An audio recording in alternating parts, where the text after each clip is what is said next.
Hello, hello, hello. Welcome to the tutorial for today is pricing for profit in your commercial cleaning business. So some of the concepts are similar to residential, but quite a few of them are not. So we have a special tutorial that's all about that.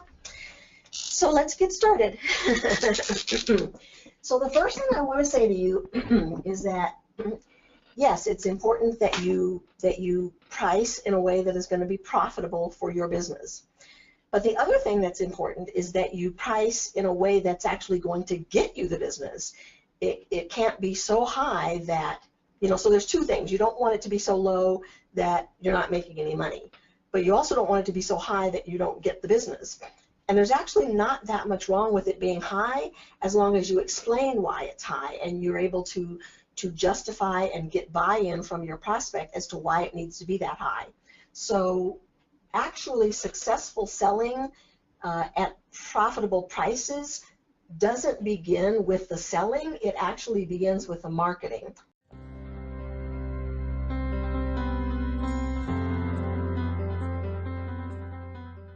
So that's where we're going to start. So the first step, let's see, might get a different marker. The first step in pricing for profit is actually marketing. So one of the things that I say to people that I coach all the time is that marketing is where you get your message about your company out into the marketplace in a way that people find compelling and they reach out to you and talk about doing business with you. Selling is when you actually close the deal. So pricing for profit is about selling. It's about closing the deal. But we can't really address that without talking about marketing first.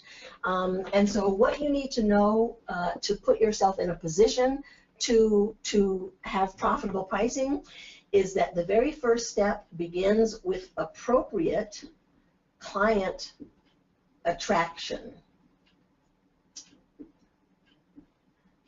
And appropriate client attraction has two components.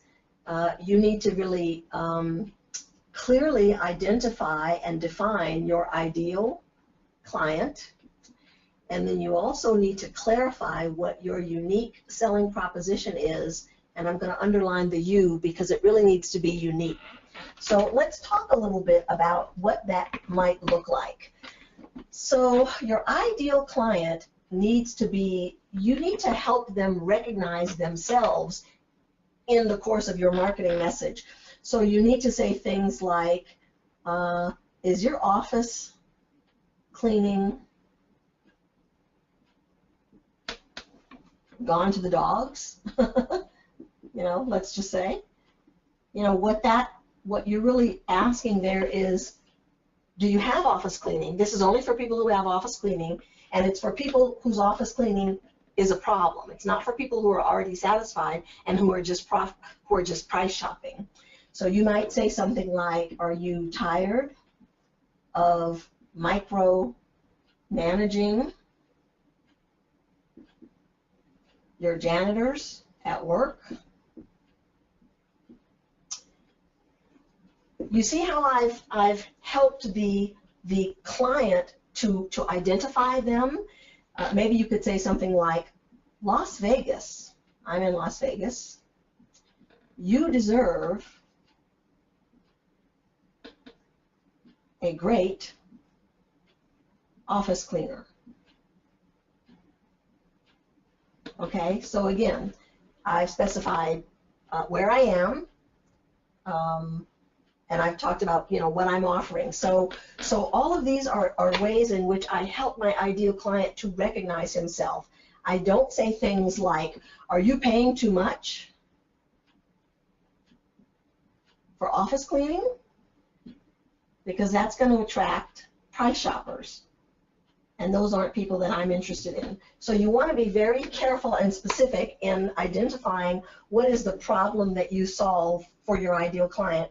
and then what is the unique selling proposition that you offer. So for example, we offer a money back guarantee, which is not something that you ever see offered in the commercial market.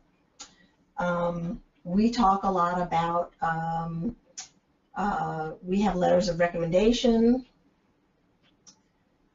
We talk about, we've won a lot of awards and recognition and press for things like, you know, innovative customer service. So we talk about innovation.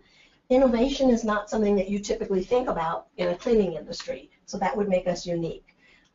So it's important that you clarify for them why they would want to do business with you as opposed to someone else.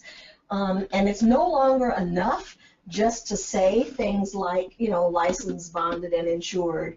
You know, we go the extra mile for you. You know, we have attention to detail. I mean, everybody says that, and that just is not enough nowadays. Okay, so that's step number one in terms of pricing for profit.